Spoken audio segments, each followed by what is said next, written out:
ஒரு குட்டி கீர்த்தன் பண்ணிட்டு கிளாஸ்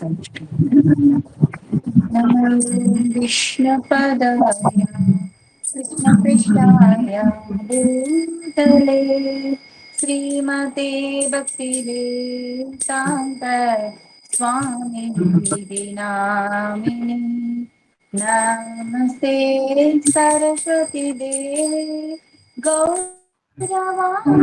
गौरवांशचारिणे निर्विशेषा शून्यवादी पाश्चात्यदिशदारिणि जय श्री कृष्णा चैतन्या प्रभु नित्यानन्दा श्री अद्वैत गदाधर श्रीवासदि गौरभक्तवृन्दा हरे कृष्णा कृष्ण कृष्ण हरे हरे हरे राम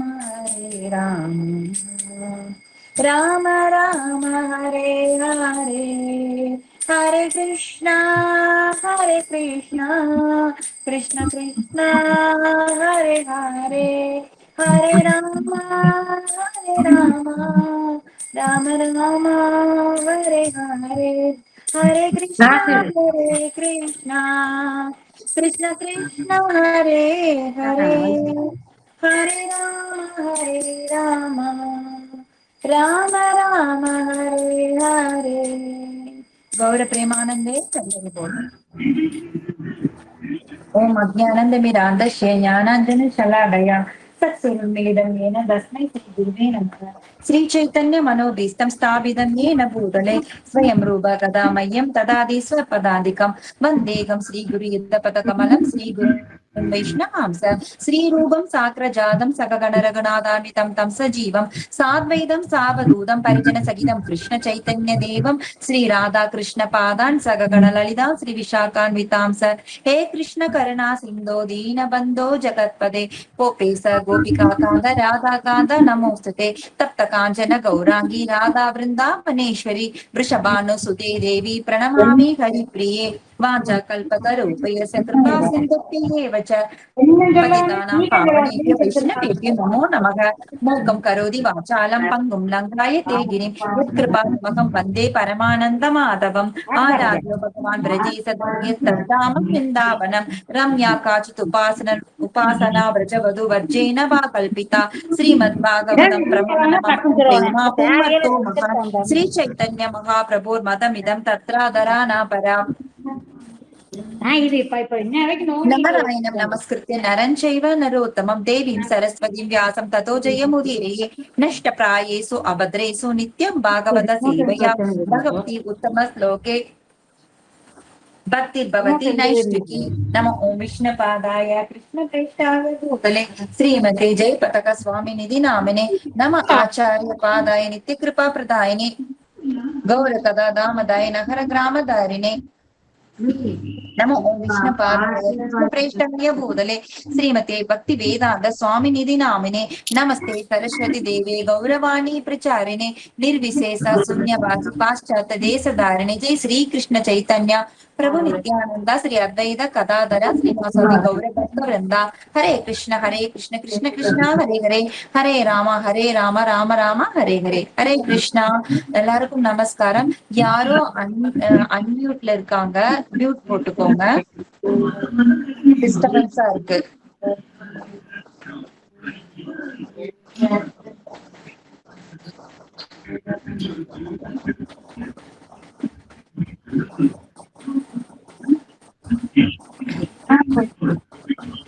ஹரே கிருஷ்ணா யாரோ மியூட்ல இல்லன்னு நினைக்கிறேன் பேசுறதெல்லாம் கேக்குது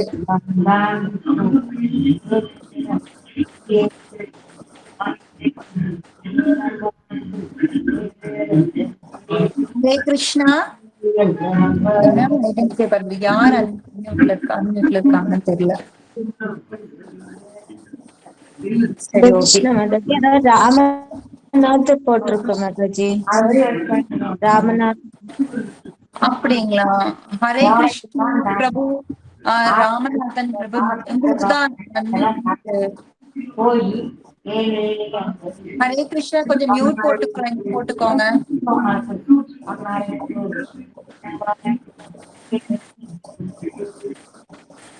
ஹரே கிருஷ்ணா, கொஞ்சம் மியூட் போட்டுக்கோங்க.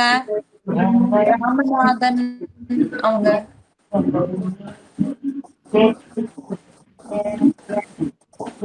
ஆன் பண்ணி விட்டுட்டு வேற ஏதோ பண்ணிட்டு இருக்காங்க. சரி, ஓகே. இன்னைக்கு வந்து பாகவதம் நம்ம பார்க்க போறோம். பதம் 5, அத்தியாயம் 12, 3வது ஸ்கந்தத்துல அத்தியாயம் 12ல பதம் 5 நம்ம பார்க்க போறோம். தான் பபாஷே ஸ்வபூஹ புத்ரான் பிரஜாக சுஜத புத்திரகா தன்னைச்சன் மோட்ச தர்மானோ வாசுதேவ பராயணாக. தான் மேலே குறிப்பிட்ட குமாரர்களுக்கு பபாசை கூறினார். ஸ்வபூக பிரம்மதேவர் புத்திரான் புத்திரர்களிடம் பிரஜா உற்பத்தி சிருஜத படைப்பதற்கு புத்திரகா ஓ அன்பு மைந்தர்களே, தத் அந்த நான் இல்லை, ஐச்சன் விருப்பம், மோக்ஷ தர்மான விடுதலைக்கான கொள்கைகளில் தம்மை ஒப்படைத்தல். வாசுதேவ முழுமுதற் கடவுள், பராயணா மிகுந்த பக்தியுடையோராயிருந்தனர். மொழிபெயர்ப்பு. அவர்கள் நால்வரையும் படைத்த பின்னர் பிரம்மதேவர் அவர்களிடம் கூறினார், அன்பார்ந்த மைந்தர்களே, இப்பொழுது பிரஜைகளை படைப்பீராக என்று. அவர்கள் முழுமுதற் கடவுளான வாசுதேவரிடம் பற்றுக்கொண்டு விடுதலையினை நோக்கமாக கொண்டிருந்ததனால் அவர்கள் தங்கள் விருப்பமின்மையை தெரியப்படுத்தினர். ஆக்சுவலா பிரம்மதேவரோட கிரியேஷனை பத்தி இந்த சாப்டர் நம்மளுக்கு வந்து சொல்லி கொடுக்குதுங்க. என்ன பண்றாங்க அப்படின்னா, ஃபர்ஸ்ட் அந்த மானச புத்திரர்கள் குமாரர்கள் இருக்காங்க இல்லைங்களா, அவங்கள படைச்சாங்க. அதுதான் அந்த ஃபர்ஸ்ட் 4 ஸ்லோகத்துல நம்ம பார்த்தோம். அப்ப வந்து படைச்சிட்டு அவங்கள வந்து ஜனத்தொகை பெருக்கத்தை பண்ண சொல்லி அந்த விஷயத்த சொல்றாரு. ஆனா அவங்க வந்து தன்னார்வம் மிக்க பிரஜைகளா இருந்ததுனால அவங்க வந்து அப்பா சொல் பேச்சு கேட்கல. அதுதான் இந்த ஸ்லோகத்துடைய மொழிபெயர்ப்பு. பொருளுரையில நம்மளுடைய ஆச்சாரியர் என்ன சொல்லியிருக்காருன்னு பார்த்துட்டு நம்ம கிளாஸ்க்குள்ள போலாம். மிகச்சிறந்த தந்தையான பிரம்மதேவர் வேண்டிக் கொண்ட பொழுதும் கூட அவரது மைந்தர்களான 4 குமாரர்களும் இல்லற வாழ்க்கையில் ஈடுபட விரும்பவில்லை. லௌகீக விலங்கை உடைத்தெறிய விரும்புபவர்கள் இல்லற அடிமைத்தனத்தின் தவறாக தொடர்பில் சிக்கிக் கொள்ளக்கூடாது. தந்தையும் அதற்கு மேலாக பிரபஞ்சத்தை படைத்தவருமான பிரம்மதேவரின் கட்டளையினை குமாரர்கள் எவ்வாறு மறுதளிக்கலாம் என்று மக்கள் கேட்கலாம். இதற்கான பதில் வாசுதேவ பராயணம் அல்லது முழுமுதற் கடவுளான வாசுதேவரின் பக்தி தொண்டில் ஈடுபட்டிருப்பவன் எந்தவிதமான கட்டுப்பாடும் உடையவன் அல்லன் என்பதே ஆகும். இதனை பாகவதமும் உறுதி செய்கிறது. தேவர்சி பூதாப்த நிரூணாம் பித்ருணாம் ந கிங்கரோ நாயம் ருணீசராஜன் சர்வாத் மனாய சரணம் சரண்யம் கதோ முகுந்தம் பரிகிருத்திய கத்தம். எவனொருவன் உலகப் பற்றுக்கள் அனைத்தையும் விட்டு நமக்கு முக்தி அளிப்பவரும் நாம் அடைக்கலம் பெறுவதற்கு தகுதியுடையவனுமான பகவானின் தாமரை திருவடிகளை சரணடைகிறானோ அவன் தேவர்கள், பித்திருக்கள், முனிவர்கள், பிற உயிர்வாளிகள், மனித சமுதாயத்தின் உறவினர்கள் அல்லது உறுப்பினர்கள் உள்ளிட்ட எவருக்கும் கடனாளியும் அல்லன், பணியாளனும் அல்லன். அதனால் தமது சிறந்த தந்தையின் வேண்டுகோளின்படி இல்லறத்தார் ஆவதை மறுதளித்த குமாரர்களின் செயலில் எந்தவித தவறும் கிடையாது. அதாவது நாம வந்து மிஸ்இன்டர்பிரேட் பண்ணிக்க கூடாது இல்லைங்களா. அப்பாவுடைய பேச்சை ஏன் இவங்க கேட்கல அப்படின்னு சொல்லிட்டு, ஒரு நிமிஷம் இருங்க மாதா, ஒரு நிமிஷம் இருங்க, வந்துடுறேன்.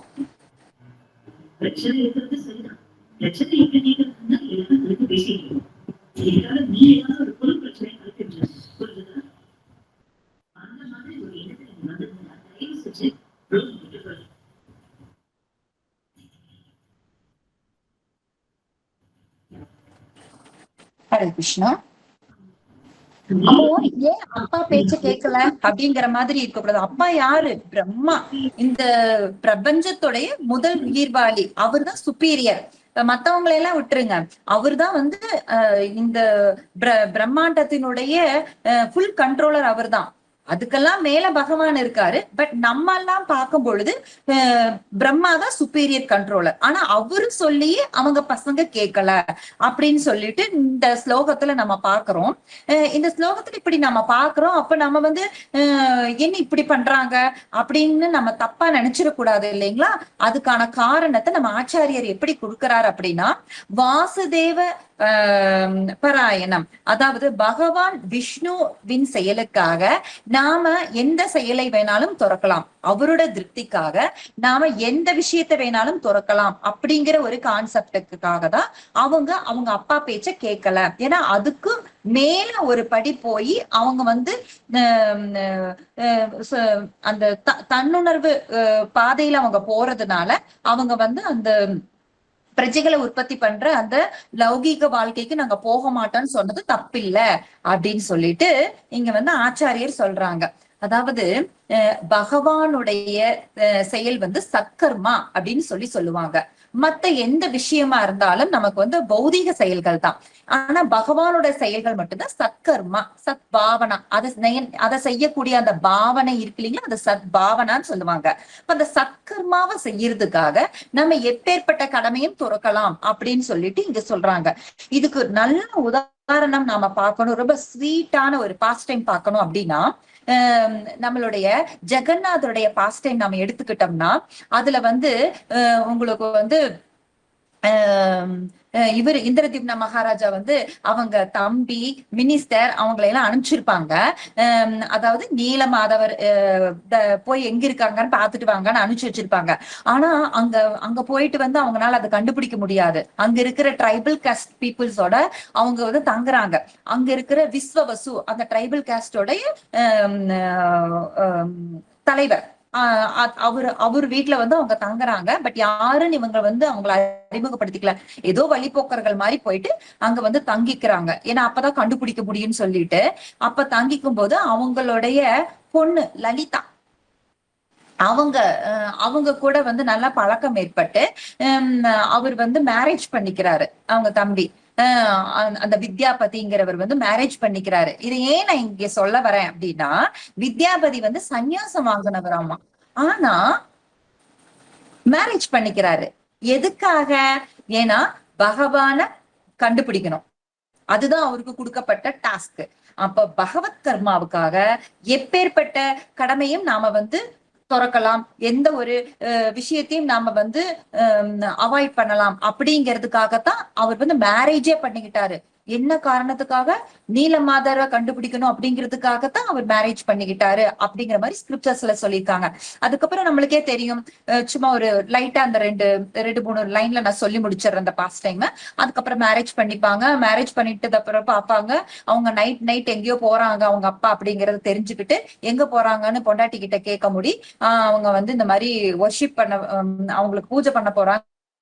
பகல்ல நான் வந்து அந்த பூஜை பண்ற பொருட்களை வந்து நான் அரேஞ்ச் பண்ணி கொடுப்பேன், அதை கொண்டு போயிட்டு நைட்டு போய் அவங்களுக்கு பூஜை பண்ணுவாங்க அப்படின்னு சொல்லிட்டு அந்த லலிதா வந்து தன் கணவர் கிட்ட சொல்றாங்க. ஏன்னா கணவருங்கும் போது கேட்கறப்ப உண்மையை சொல்லிதான் ஆகணும். இப்ப சொல்லிட்டாங்க. இப்ப வந்து நானும் பாக்கணும்னு உங்க அப்பா கிட்ட போய் சொல்லு அப்படின்னு சொல்லுவாங்க. ஆனா வந்து அவர் ஒத்துக்க மாட்டாரு.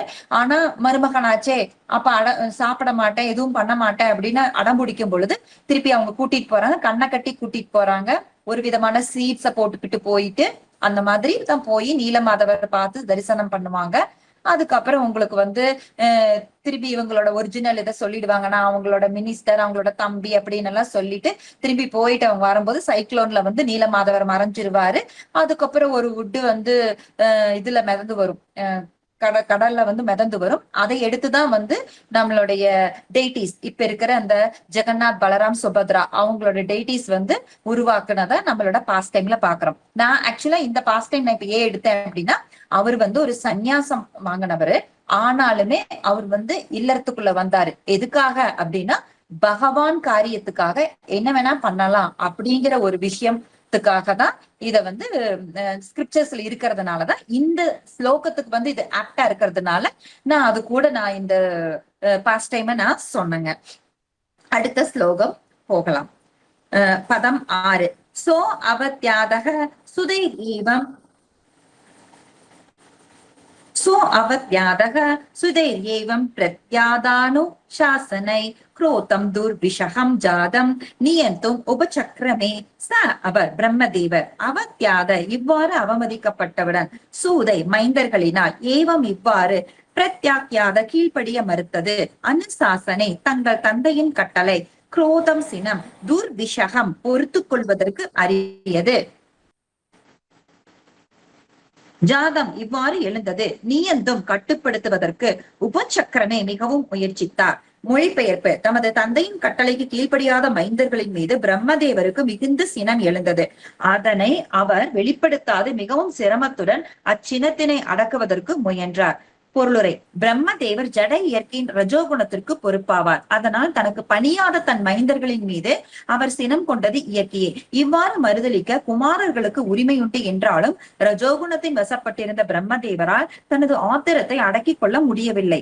ஆயினும் அவர் அதனை வெளிக்காட்டவில்லை. ஏனெனில் தனது மைந்தர்கள் ஆன்மீக வளர்ச்சியில் அதீத ஞானமுடையவர்கள் என்பதை நன்கு அறிந்திருந்தமையினால் அவர் தனது ஆத்திரத்தை அவர்கள் முன்பு வெளிப்படுத்தவில்லை. பாருங்க, அதாவது டாப் மோஸ்ட் பொசிஷன்ல இருக்கிற பிரம்மதேவர், அவருக்கு தன் பசங்க தன் பேச்சு கேட்கலன்னு கோபம் வருதான்.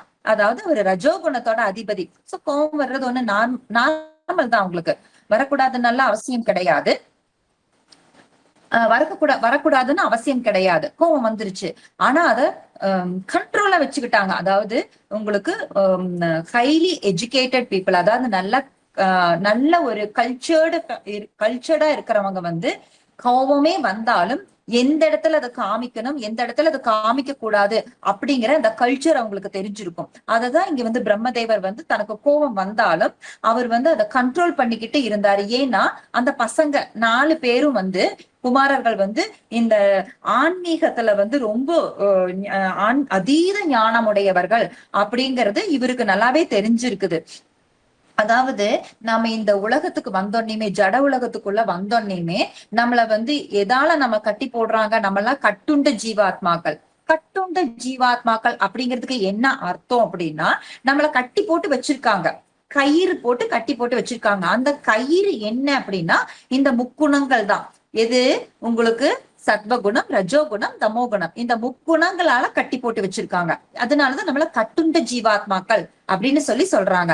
அது எப்படின்னா முன்னாடி கிடையாது. எப்படி பிரிசன்ல உங்களுக்கு விலங்கு கைய முன்னாடி வச்சுதான் விலங்கு போடுவாங்க இல்லைங்களா? ஆனா இங்க நம்மளுக்கு எப்படி பண்ணிருக்காங்கன்னா கைய 2 பின்னாடி கொண்டு போய் வச்சு அந்த 3 கயித்தால கட்டி போட்டு வச்சிருக்காங்க. அந்த 3 கயிறு என்ன சொல்லுதோ அது மாதிரிதான் நாம ஆடுறோம். அப்போ நம்மளுடைய ஓன் விஷயங்கள் எல்லாம் இங்க எதுவுமே எடுபடுறது இல்ல. நாம நல்ல இயல்பாவே நல்லவங்களா இருக்கலாம், ஆனா அந்த முக்குணங்களுடைய செயல்பாடு அந்த நேரத்துல எப்படி இருக்கோ அது மாதிரிதான் நம்மளோட ரியாக்ஷன்ஸ் இருக்கும். இப்ப இங்க பிரம்மதேவர் ரஜோகுணத்தோட அதிபதி. அவரோட பசங்களை ஆக்சுவலா அவருக்கு அதுதான் அவருக்கு கொடுக்கப்பட்ட சர்வீஸ் என்ன, இங்க ஜனத்தொகையை பெருக்கணும். அதுக்காக தான் இந்த 4 புத்திரர்கள் அவர் மனசுல இருந்து உருவானவங்க அந்த குமாரர்கள். அவங்களுக்கு அந்த விஷயத்த சொல்லி நீங்க ஜனத்தொகையை பெருக்குங்க அப்படின்னோடனே, ஆனா அவங்க அதை ஏத்துக்காததுக்கும் ஒரு நல்ல ஒரு காரணம் இருக்கு. அது நமக்கே புரியுது. இப்ப பிரம்மாவுக்கு புரியாமல்ல இல்ல, புரியுது. ஆனா அவர் கஷ்டப்பட்டு இவங்க 4 பேரும் அதுக்கு ஹெல்ப் பண்ணுவாங்கன்னு தான் உருவாக்குனாரு. இப்படி பண்ணிட்டாங்கன்னு அவருக்கு கோபம் வந்துருச்சாம். கோபத்தை கண்ட்ரோல் பண்ணாலும் அந்த கோப உணர்வு இருக்கான். அந்த கோப உணர்வு என்ன பண்ணுது அப்படிங்கிறத நாம அடுத்த ஸ்லோகத்துல பார்க்கலாம். பதம் 7. தியா நிக்ருஹ்யமானோபி ப்ருவோர் மத்யாத் பிரஜாபதேஹ சத்யோஜாயத தன்மன்யோ குமாரோ நீல லோகிதக. தியா ஞானத்தினால், நிக்ருஹ்யமானக கட்டுப்படுத்தப்படுகின்ற, அபி பதிலாக, ப்ருவோ உருவங்களின், மத்தியாத் மத்தியிலிருந்து, பிரஜாபதே பிரம்மதேவரின், சத்திய உடனே, அஜாயத பிறந்தது, தவறது, மன்யூசினம் குமார ஒரு குழந்தை, நீல லோக நீலமும் சிவப்பும் கலந்த வண்ணத்தில். மொழிபெயர்ப்பு. அவர் தனது சினத்தை கட்டுப்படுத்த முயன்ற போதிலும் அது அவரது புருவங்களுக்கு மத்தியிலிருந்து நீலமும் சிவப்பும் கலந்த வண்ணத்தில் ஒரு குழந்தையாக தோன்றியது. பொருளுரை. ஞானத்தினாலோ அல்லது அஞ்ஞானத்தினாலோ வெளிப்படும் சினத்திற்கு முகம் ஒன்றுதான். மிக உயர்ந்தவராக இருந்த போதிலும் கூட பிரம்மதேவர் தனது ஆத்திரத்தை அடக்கிக் கொள்ள முயற்சித்தும் அவரால் முடியவில்லை. நீலமும் தமோகுணம், சிவப்பும் ரஜோகுணமும் கலந்த அவரது சினத்தின் உண்மை வண்ணமே பிரம்மதேவரின் புருவ மத்தியிலிருந்து ருத்திரனாக பிறந்தது. ஏனென்றால் சினமானது தமோ மற்றும் ரஜோகுணத்தின் குழந்தையாகும். இங்க சொல்றாங்க பாருங்க, அவருக்கு கோபம் வந்துச்சுதான், பட் அந்த கோபத்தை அவர் வெளிக்காட்டல. ஏன்னா கல்ச்சர்டு பீப்புள்ஸ் அதை காட்ட மாட்டாங்க. இருந்தாலும் அதை எப்படியாவது அடக்கி வச்சுப்பாங்க. அவங்களுக்கு தெரியும் அந்த கோபத்தை எப்படி கண்ட்ரோலா வச்சுக்கிறது, வெளிக்காட்டாம எப்படி இருக்கிறதுங்கிறது அவங்களுக்கு தெரியும். ஆனா ஒரு உருவான விஷயத்த எதுவுமே பண்ண முடியாது. அந்த உருவான விஷயத்துல இருந்து என்ன பிறந்தது அப்படின்னு பாத்தீங்கன்னா நமக்கு சிவபெருமான் பிறந்தாரு அப்படின்னு இந்த ஸ்லோகத்துல நமக்கு சொல்றாங்க. அதாவது இது சிருஷ்டியினுடைய கதையத்தான் நமக்கு சொல்லிட்டு இருக்காங்க. சிருஷ்டி எப்படி நடந்தது, யார் யாரையெல்லாம் ஃபர்ஸ்ட் படைச்சாங்க, அதுக்கப்புறம் என்ன நடந்தது அப்படின்னு ஸ்டெப் பை ஸ்டெப்பா நமக்கு இந்த பாகவதம் நமக்கு சொல்லி கொடுத்துட்டு இருக்குங்க. அப்போ அந்த ஸ்டெப் பை ஸ்டெப்பா சொல்லி கொடுத்துட்டு இருக்கிற பாகவதத்துல இப்ப நம்ம சிவபெருமானுடைய பிறப்பை நாம பாக்குறோம். சிவபெருமான் அப்படின்னு நம்ம பார்த்தோம், உங்களுக்கு பிரம்மதேவருடைய புருவத்து மத்தியிலிருந்து பிறந்திருக்காரு அப்படின்னு சொல்லிட்டு இதுல நம்ம பாக்குறோம். ஆனா சிவபெருமான் அப்படின்னு எடுத்துக்கிட்டாவே அவரு ஜீவ தத்துவமும் கிடையாது, விஷ்ணு தத்துவமும் கிடையாது அப்படிங்கிறது நம்ம புரிஞ்சுக்கணும். இப்ப சிவபெருமானை பத்தி கொஞ்சம் விஷயங்களை நம்ம பார்த்துட்டு அடுத்த பதத்துக்கு நம்ம போலாம். சிவபெருமானை பத்தி நிறைய நமக்கு சந்தேகங்கள் இருக்கு. அப்ப ஜீவ தத்துவம்னா இப்போ பிரம்மதேவர்ங்கிறது ஜீவ தத்துவம் தான். ஏன்னா நம்மள மாதிரி ஒரு ஜீவாத்மா தான் பிரம்மதேவரா இருக்காரு. அவருக்கும் மரணம் உண்டு. அது மட்டும் கிடையாது, நாம கூட அங்க ஆன்மீக லோகத்துல இருந்து இந்த ஜட உலகத்துக்கு வந்தோடனே முதல்ல நமக்கு பிரம்மதேவரா தான் நமக்கு போஸ்டிங் கொடுத்தாங்க. ஆனா நாம டீக்ரேட் ஆகி நிறைய டீக்ரேட் ஆகி இப்ப இப்படி உட்கார்ந்துட்டு இருக்கோம். நாம இப்பவும் இந்த மனித பிறவி நமக்கு முதல் பிறவி எல்லாம் கிடையாதுங்க. எத்தனையோ கோடி பிறவிகள் எடுத்து அதுல எல்லாம் நம்ம பக்தி பண்ணிருக்க மாட்டோம். ஆனா பக்தி சுக்ருதி கொஞ்சம் கொஞ்சமா சேர்த்திட்டு வந்திருப்போம். இப்ப இந்த பிறவியில நமக்கு கிடைச்சிருக்கு, பக்தி கிடைச்சிருக்குது. நாம பாகவதம் கிளாஸ் கேட்கிறோம், பாகவதம் படிக்கிறோம், ஹரே கிருஷ்ண மகாமந்திர ஜபம் பண்றோம். இதெல்லாம் விஷயம் நம்ம பண்ணிட்டு இருக்கோம். சரி, இந்த மாதிரி இருக்கு. பிரம்மதேவர் நம்ம பிரம்மா நல்ல ஒரு பக்தர், பக்தி பண்ணிட்டு இருக்காரு. அவரோட ஆயுட்காலமான 100 வருடங்கள் முடிந்து இந்த பிரம்மாண்டம் அழிக்கப்படும் போது அவர் கண்டிப்பா ஆன்மீக லோகம் போவாரு அப்படின்னு ஸ்கிரிப்சர்ஸ்ல சொல்லியிருக்காங்க. இப்ப நாம விஷயத்துக்கு வரும். ருத்ரன் அப்படி கிடையாது, ஜீவாத்மா கிடையாது அப்படி சொல்லிட்டு சொல்றாங்க. அப்ப அவர் யாரு? அப்ப கடவுளா, விஷ்ணு தத்துவமான? அதுவும் இல்ல. ஜீவாத்மாவுக்கும் விஷ்ணு தத்துவத்துக்கும் நடுவாண்டி ஒரு விஷயம். எப்படின்னா பகவான் கிருஷ்ணர் விஷ்ணு தத்துவங்கள் அவங்க எல்லாம் மாயை கூட கான்டாக்டை வச்சுக்க முடியாது. அதாவது ஒளி இருக்கிற இடத்துல இருள் இருக்காது இல்லைங்களா? மாயை அப்படிங்கிறது உங்களுக்கு அந்த மாதிரிதான், இருள் மாதிரிதான். அப்ப அந்த மாயை கூட கான்டாக்ட் வச்சுக்கிறதுக்காகவே ஒரு விஷயம் நமக்கு தேவைப்பட்டுச்சு. அதனாலதான் சிவபெருமான் அப்படிங்கிற விஷ்ணு தத்துவமும் இல்லாம ஜீவ தத்துவமும் இல்லாம ஒரு விஷயத்த பகவான் உருவாக்குனாரு. அவர் மாயையான பார்வதி தேவியுடைய கணவர். மாயை கூடவே அவர் இருக்காரு. நம்மளுடைய இந்த ஜட உலகத்துடைய தந்தையா செயல்படுறாரு, அவங்க தாயா செயல்படுவாங்க. இந்த இடம் தேவி தாமம் சொல்லுவாங்க, பார்வதி தேவியோட தாமம்.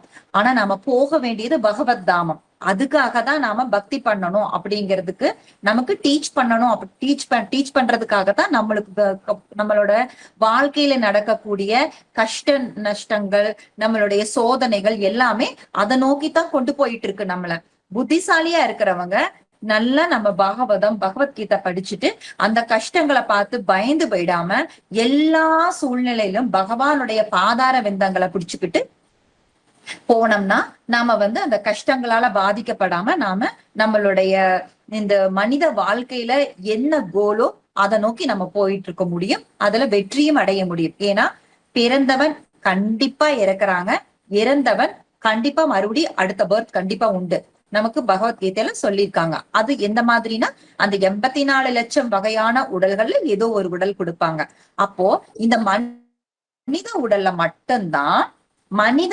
மட்டும்தான் நாம அடுத்த உடல் எடுக்காம நாம ஸ்பிரிச்சுவல் வேர்ல்டு போறதுக்கு நாம இங்க இந்த வேலைகளை நம்ம பண்ணிக்க முடியும். அப்போ வேற எந்த அனிமல் பாடியிலயும் நம்ம அதை பண்ண முடியாது. முக்தி எல்லாம் கிடைக்காது அனிமல் பாடியில.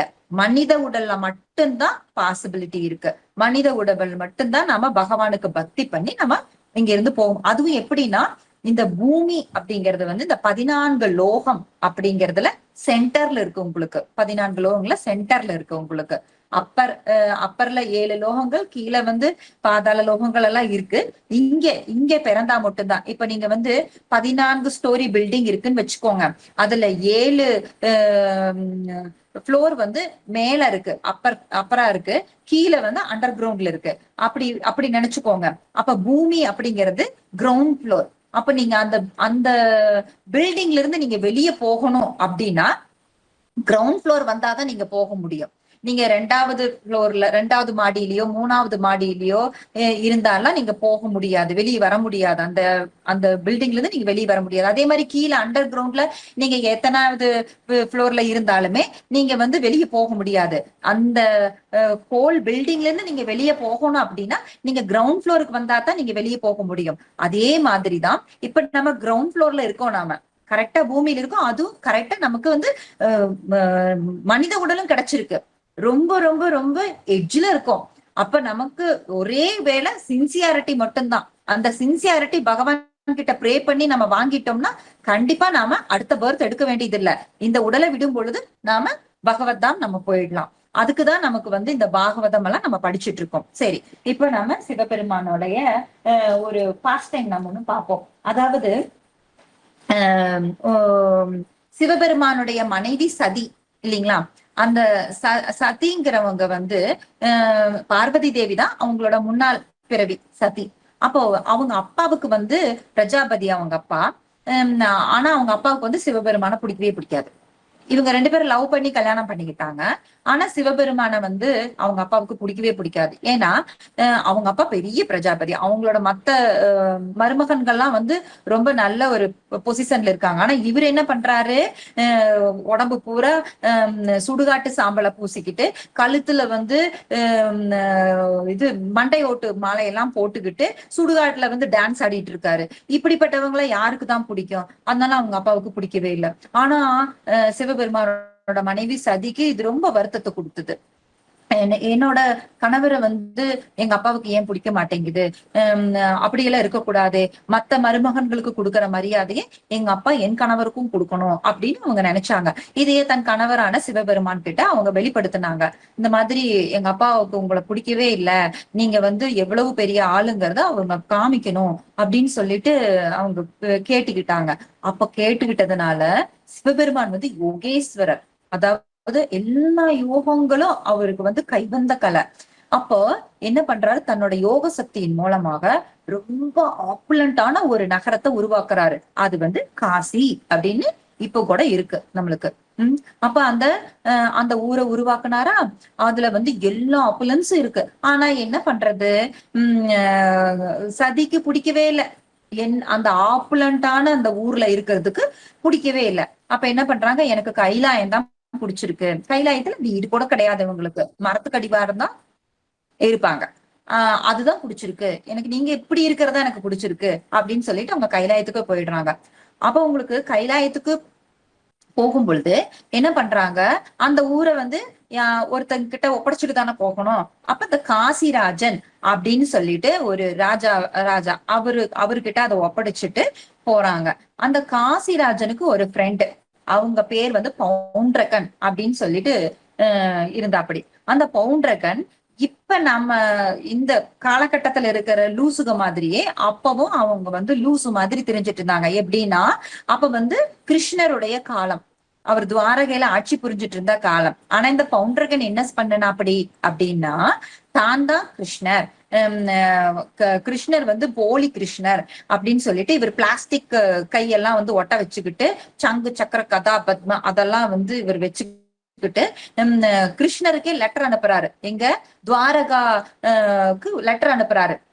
உங்களுடைய அந்த சங்கு சக்கர கதாபத்மத்தை எல்லாம் நீங்க வந்து திறந்துடுங்க, இல்லைன்னா நான் உங்களை கொன்னுடுவேன் அப்படின்னு சொல்லிட்டு, ஏன்னா நான் தான் உண்மையான கிருஷ்ணர் அப்படின்னு சொல்லிட்டு லெட்டர் அனுப்புறாங்க. அதை படிச்சுட்டு எல்லாரும் சிரிக்கிறாங்க. பலராமருக்கெல்லாம் அப்படி ஒரு சிரிப்பு வந்துருது. எல்லாரும் சிரிச்சுட்டு அந்த அந்த அந்த இதுலயே அந்த ஸ்பாட்லயே அவர் வந்து அவருடைய சுதர்சனத்தை அனுப்புறாரு.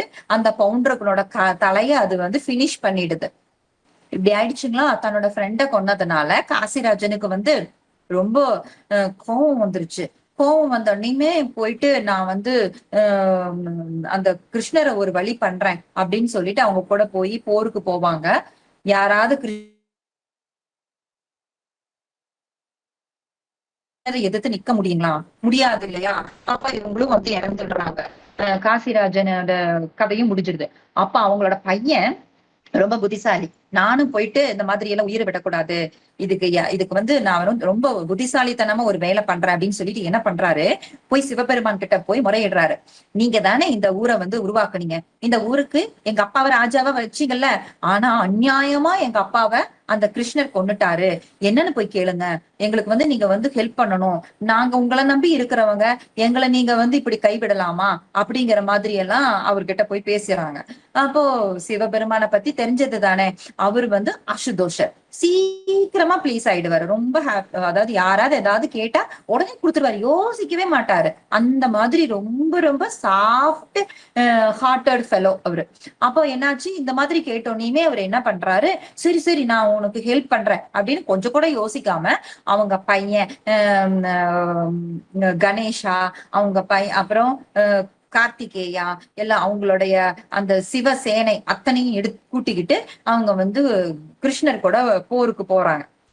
போருக்கு போக முடியும், ஆல்மோஸ்ட் சிவபெருமான் தோத்து போயிட்டாரு, ஃபுல்லா எல்லாமே டெஸ்ட்ராய் ஆயிடுச்சு.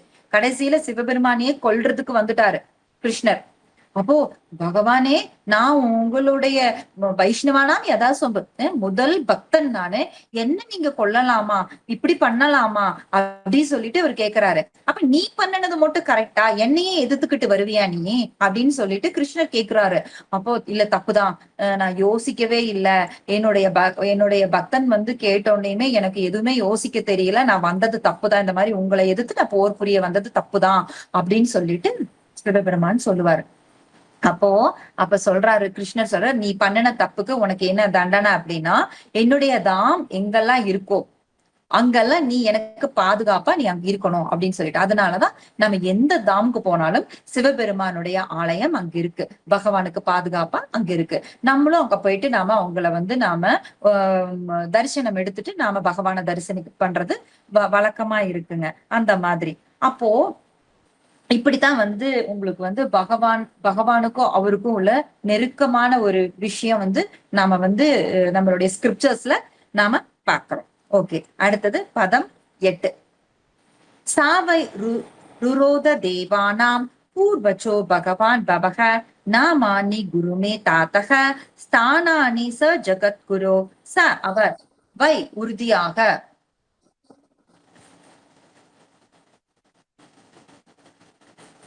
ருரோத இறைந்து கதறினார், தேவானாம் பூர்வஜக தேவர்களில் மூத்தவரே, பகவான் மிகவும் சக்தி வாய்ந்தவரே, பவ சிவபெருமான் நாமானி பல்வேறு நாமங்கள், குரு குறிப்பிடுதல், நே எனது, தாதக ஓ விதியை நிர்ணயிப்பவரே, ஸ்தானானி இடங்கள், சா மேலும், ஜகத்குருவே மொழிபெயர்ப்பு.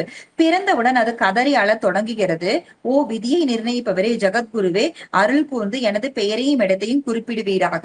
அதாவது சிவபெருமான் பிறந்துட்டாரு, அது வந்து பிறந்தோடனே அழுக ஆரம்பிச்சிருது, என்னோட பேரையும் இடத்தையும் எனக்கு சொல்லுங்க அப்படி சொல்லிட்டு சொல்றாங்க. பதம் 9.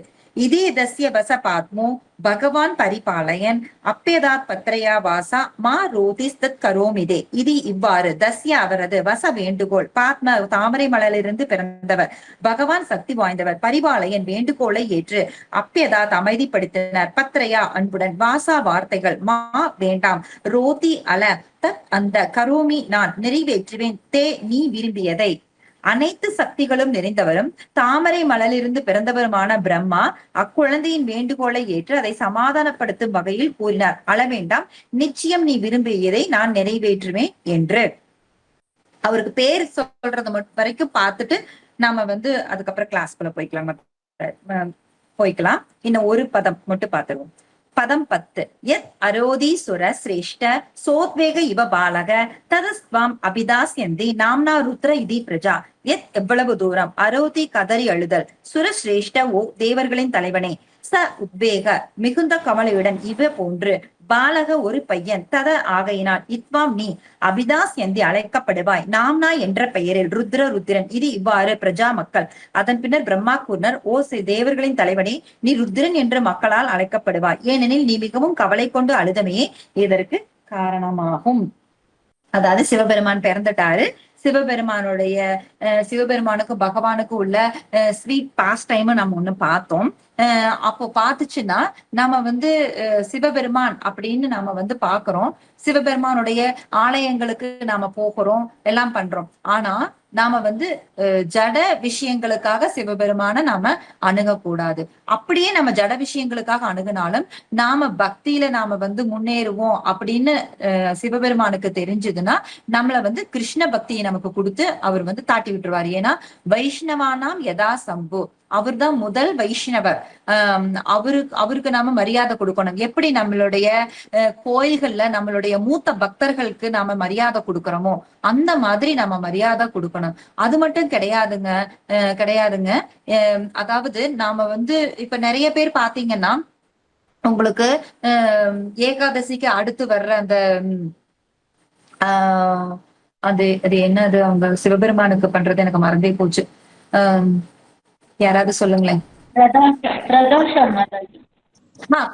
பிரதோஷம், அந்த பிரதோஷத்துக்காக போவாங்க. பட் பிரதோஷம் அப்படின்னு போகும் பொழுது நிறைய ஜட ஆசைகளோட போவாங்க. அந்த நந்தி காதுல போயிட்டு தன்னோட ஆசைகளை வந்து 3 முறை சொன்னா உடனே நிறைவேறிடும் அப்படிங்கிற மாதிரி எல்லாம் இருக்கு. நாங்களும் இதெல்லாம் பண்ணியிருக்கோம். அதாவது பக்திக்கு வர்றதுக்கு முன்னாடி இதெல்லாம் பண்ணியிருக்கோம். ஆனா அங்க போனாலுமே நம்ம ஜட ஆசைகளை நம்ம கேட்டாலுமே சில விஷயங்கள் அவர் வந்து நிறைவேற்றி கொடுப்பாரு. ஆனா நம்மளுடைய அந்த ஸ்டேஜ் நமக்கு வந்து இந்த பிறவிதான் நமக்கு தெரியும். நம்மளுக்கு பிறந்ததுல இருந்து இப்ப வரைக்கும் என்ன நடந்திருக்கோ அது ஓரளவுக்கு நமக்கு ஞாபகம் இருக்கு. பட் நம்மளுடைய முற்பிறவிகள்ல நாம என்ன பண்ணிருக்கோம், நம்மளுடைய பக்தி சுக்கிருதி என்ன, எல்லாமே வந்து சிவபெருமானுக்கு தெரியும். அப்ப வந்து அவருக்கு வந்து தெரியும் இந்த ஜீவாத்மா கிருஷ்ண பக்தி பண்ணக்கூடிய ஆள் அப்படின்னு அவருக்கு வந்து முடிவு பண்ணிட்டாருன்னா நம்மள வந்து அந்த மாதிரி பக்தர்கள் கூடயும் அவங்களோடையும் நம்மளுக்கு வந்து அரேஞ்ச்மெண்ட் பண்ணி கொடுத்துருவாரு. தன்கிட்டதான் எல்லாருமே பக்தியா இருக்கணும் அப்படின்னு அவர் என்னைக்குமே நினைக்க மாட்டாரு. பொதுவாவே கிருஷ்ண பக்தர்கள் அப்படி இருக்க மாட்டாங்க, சுயநலமா இருக்க மாட்டாங்க. அது மாதிரிதான் உங்களுக்கு வந்து சிவபெருமானும் அந்த மாதிரி பண்ணுவாரு. நிறைய நிறைய பக்தர்களுடைய லைஃப்லயும் அந்த மாதிரிதான் நடந்திருக்குதுங்க. ஜட விஷயங்களுக்காக போனாலுமே அவங்களுக்கு கிருஷ்ண பக்தர்களோட சங்கத்தை ஏற்படுத்தி கொடுத்து அவங்க கிருஷ்ண பக்திக்கு போனாலுமே இதை விடக்கு மனசு இல்லாம வருவாங்க. அந்த பிரதோஷ பூஜைகளுக்கெல்லாம் வருவாங்க. ஆனா நாளடைவுல அந்த கிருஷ்ண பக்தியில கிடைச்ச டேஸ்ட், அப்புறம் கிருஷ்ணர் தான் முழுமுதற் கடவுள் அப்படிங்கறத நல்லா அவங்க லைஃப்ல வந்து ரியலைஸ் பண்ணி அவங்க உணர்ந்து அதுக்கப்புறம் வந்து கொஞ்சம் கொஞ்சமா இதை விட்டுருவாங்க. அதுவும் இல்லாம கிருஷ்ண பக்தர்களுக்கு மட்டும்தான் தேவர்களை எந்த அளவுக்கு மரியாதையா நடத்தணும் அப்படிங்கிற ஒரு விஷயம் அவங்களுக்கு புரியும். மத்தவங்க எல்லாம் போனாங்கன்னா ஆர்டர் சப்ளையரா தான் அந்த தேவர்களை பாப்பாங்க. எனக்கு வந்து எங்க வீட்டுல இந்த பிரச்சனை இருக்கு, இந்த பிரச்சனையை தீர்த்து வைங்க அப்படின்னு சொல்லிட்டு கேட்பாங்க. அந்த தேவர் வந்து அந்த பிரச்சனையை தீர்த்து வச்சுட்டா திருப்பவும் அந்த கோயிலுக்கு போவாங்க. இல்லைன்னா அந்த கோயிலுக்கே போகவே மாட்டாங்க. நான் போய் வேண்டினேன், அது ஒண்ணுமே நடக்கல, அப்புறம் எதுக்கு அந்த கோயிலுக்கு போறது? அப்ப அந்த பக்தி என்னாச்சு? இப்படிதான் வந்து தேவர்களை வந்து இவங்களுடைய சர்வன்ஸா தான் பாக்குறாங்க. பக்தி எல்லாம் பண்றது கிடையாது. இவங்களுக்கு என்ன தேவையோ அதை அவங்க கொடுக்கணும். கொடுக்கலைன்னா அங்க போகவே மாட்டாங்க. உதாரணத்துக்கு வந்து ஸ்கூல் ஸ்டூடெண்ட்ஸ் எல்லாம் எடுத்துக்கோங்க, காலேஜ் ஸ்டூடெண்ட்ஸ், ஸ்கூல் ஸ்டூடெண்ட்ஸ் எடுத்துக்கோங்க. ஏதாவது ஒரு கோயில்ல போய் ப்ரே பண்ணுவாங்க. எக்ஸாம் டைம்ல போயிட்டு ப்ரே பண்ணுவாங்க. இன்னைக்கு வந்து எக்ஸாம் பேப்பர் வந்து கொஸ்டின் பேப்பர் வந்து ரொம்ப ஈஸியா வரணும் அப்படின்னு வேண்டுவாங்க. ஈஸியா வந்துட்டா அடுத்த எக்ஸாமுக்கும் போய் வேண்டுவாங்க. இல்ல கஷ்டமா வந்துருச்சுன்னா அந்த கோயில் பக்கமே போக மாட்டாங்க. அப்ப இதுல இருந்து அது பக்தி கிடையாதுங்கிற தெரிஞ்சிருச்சு. ஆனா நமக்கு வந்து எப்படி சொல்லி கொடுக்குறாங்க, தன்னலமற்ற அன்பு செலுத்துற பக்தி தான் நமக்கு சொல்லி கொடுக்குறாங்க. அது எப்படி கிடைக்கும்? ஹரிநாமத்தின் மூலியமா தான் நம்மளுக்கு கிடைக்கும். அதுவும் இப்ப ஹரிநாம வாரம் அப்படின்னு சொல்லி செலிப்ரேட் பண்ணிட்டு இருக்காங்க இப்போ. அப்ப வந்து நம்ம ஹரிநாமத்தை பத்தியும் கொஞ்சம் பார்க்கணும். ஹரிநாமம் அப்படிங்கிறது ஹரே கிருஷ்ணா கிருஷ்ணா கிருஷ்ணா ஹரே ஹரே, ஹரே ராமா ராம ராம ஹரே ஹரே, இப்படி நாம ஜபம் பண்றோம் இல்லைங்களா? இதுல இந்த ஹரே அப்படிங்கிறது ராதாராணியை குறிக்குது. ராதாஷ்டமி வரப்போகுது, ராதாராணி பிரகடனமான நாள் வரப்போகுது. அப்போ உங்களுக்கு அந்த ஹரே ராதாராணியோட சேர்த்து கிருஷ்ணாவை நம்ம அழைக்கும் பொழுது நமக்கு வந்து அவங்களுடைய சேவையை நம்மளுக்கு கொடுங்க அப்படின்னு சொல்லிட்டு நம்ம கேட்கிறோம். அதுதான் வந்து இந்த மந்திரத்துடைய அர்த்தம். அப்போ நம்ம அந்த சேவையை நம்ம கேட்கும் பொழுது, அப்ப நான் என்ன வெட்டியா உட்காந்துருக்கேனா? எனக்கு எத்தனை வேலை இருக்கு, நீங்க என்ன இப்படி சொல்றீங்க, சேவையை கேட்க சொல்லி சொல்றீங்க அப்படின்னு சொல்லி கேட்டதுன்னா நமக்கு வந்து பாவ விளைவுகள் அதிகமா இருக்கும் பொழுது நம்ம அந்த மெட்டீரியலான விஷயங்கள்ல தான் என்கேஜா இருப்போம். நம்மனால வந்து பகவானை நினைக்கவோ, பகவானுடைய பக்தர்களோட சந்திக்கவோ, கோயிலுக்கு நமக்கு பக்திக்கு வந்திருப்போம் தான். ஆனா நிறைய தடங்கல்கள் வரும். நம்மனால வந்து போலான்னு நினைச்சா கூட எல்லாமே ரெடியா இருக்குங்க. நமக்கு வந்து ஓகே, இந்த சண்டே இது ஃபீஸ்ட் ப்ரோக்ராம்க்கு நம்ம போயிடலாம் அப்படின்னு ரெடியா உட்காந்துருப்போம். கரெக்டா அந்த டைம்ல யாரோ ஒருத்தர் கல்யாணத்துக்கு கூப்பிட வர்றேன்னு போன் பண்ணுவாங்க. போக முடியுமா? கட் ஆயிடும். இந்த மாதிரி ஏதாவது ஒரு விஷயத்தினால நம்மளால போக முடியாது. அதுக்கு காரணம் என்னன்னா, நம்மளுடைய பாவ விளைவுகள் அதிகமா இருந்ததுன்னா நாம மெட்டீரியலான விஷயங்கள்ல என்கேஜா இருப்போம். அதுக்காகத்தான் ஹரே கிருஷ்ண மகாமந்திரத்தை நம்ம சின்சியரா ஜெபிக்கும் பொழுது அந்த பாவ விளைவுகள் எல்லாம் அகன்று நம்ம தூய்மை அடையும் பொழுது பகவானுடைய விஷயங்கள்ல என்கேஜ் ஆகும். இதுதான் அர்த்தமே ஒழிஞ்சு நாம இப்ப சும்மா உட்கார்ந்துருக்கிறோம், வேற வேலை இல்ல, அதனால பகவானோட சேவை கொடுங்கன்னு கேட்கறது அர்த்தம் கிடையாது. பகவானோட சேவையில எப்பவுமே என்கேஜா இருக்கணும். இப்ப நமக்கு சொல்லி கொடுக்கறதுமே அப்படிதான். 24/7 எப்பொழுதுமே பகவானோட சிந்தனையில இருக்கணும், பகவானோட சேவையில இருக்கணும். அப்பதான் நாம வந்து எலிவேட் ஆகி போக முடியும். ஏன்னா நம்மளோட கோல் என்ன அப்படின்னா, அந்த காலை சமாமியவ ஸ்மரன் முக்துவ கலேவரம், அதாவது நம்மளுடைய மரண நேரத்துல பகவானுடைய ஞாபகம் நமக்கு இருக்கணும். அதுதான் நம்மளோட கோல். அப்ப நம்ம வாழ்க்கை பூரா நம்ம என்ன பிராக்டிஸ் பண்ணிட்டு இருக்கோமோ அதுதான் நம்மளுடைய மரண காலத்திலயோ இல்ல நமக்கு கஷ்ட காலத்திலயோ ஞாபகம் வரும். இப்ப ஒண்ணு இல்ல, நம்ம நடந்து போறோம், திடீர்னு கால் தடுக்கி நமக்கு கால் ஏதாவது ரத்தம் வருதுன்னு வச்சுக்கோங்க. நம்ம வந்து பகவானோட நாமங்களையும் பகவானே நம்ம பிராக்டிஸ் பண்ணாம இருந்தா உடனே என்ன சொல்ல, ஐயோ அம்மா அப்படி சொல்லுவோம் இல்லைங்களா? ஆனா அதே வந்து நம்ம கிருஷ்ணா கிருஷ்ணான்னு சொல்லி பழகி இருந்தோம்னா நம்மளையும் அறியாம நம்ம வாய் கிருஷ்ணான்னு கூப்பிடும் நமக்கு ஒரு கஷ்டம் வரும் பொழுது. இதுவும் நிஜங்க. அது வந்து நமக்கு மறுக்கவே முடியாது. அப்போ நம்மளே அனிச்சை செய்யலாம். எப்படி நமக்கு வந்து ஒரு சூடு நம்ம கண்ணிலேயே பார்க்க வேணாம், சூட்டுக்கிட்ட நம்ம கை போச்சுன்னா தானா கை எடுத்துக்கும்.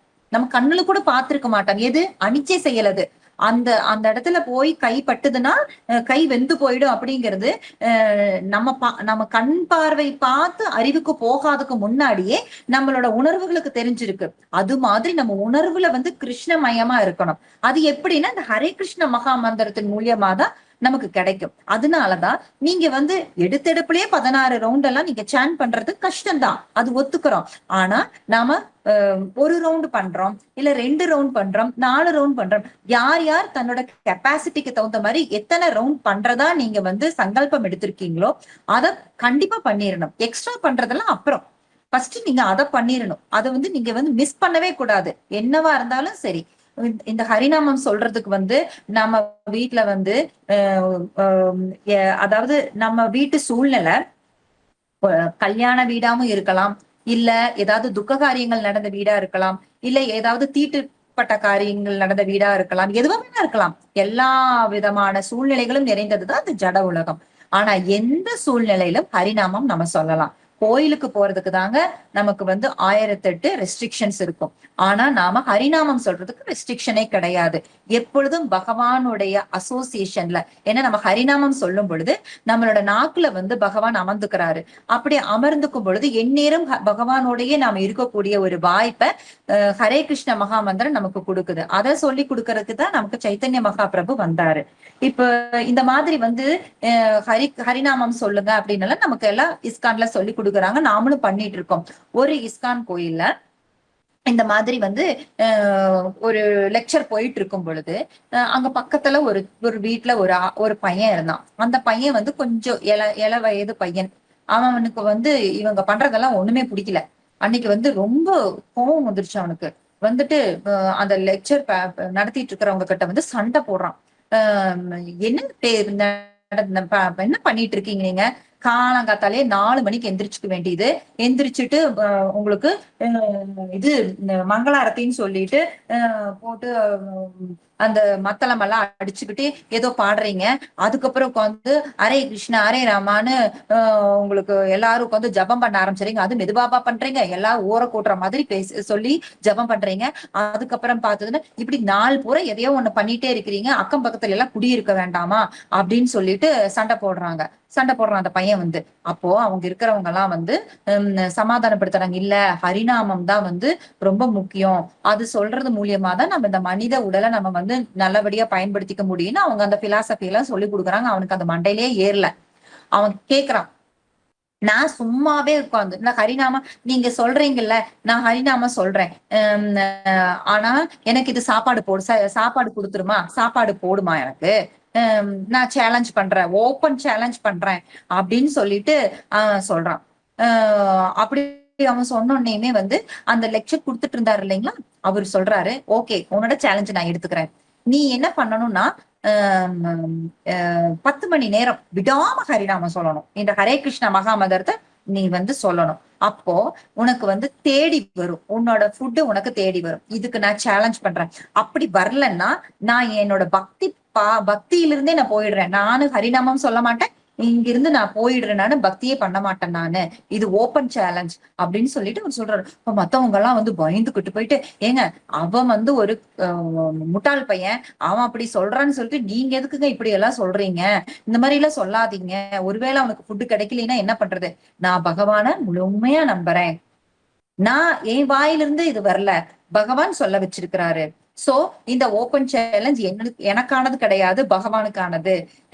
என்ன நடக்குதுங்கிறது பகவான் பாத்துக்கட்டும், இது நான் பக்தியில இருக்கணும் இல்லைங்கிறதெல்லாம் பகவானுடைய விருப்பம் தான். அதுவும் அப்படி ஒருவேளை நடந்தாலும் அதுவும் பகவானோட விருப்பம் தான் அப்படின்னு சொல்லிட்டு ஒரு ஓப்பனா சேலஞ்சு ஒத்துக்கிறாரு.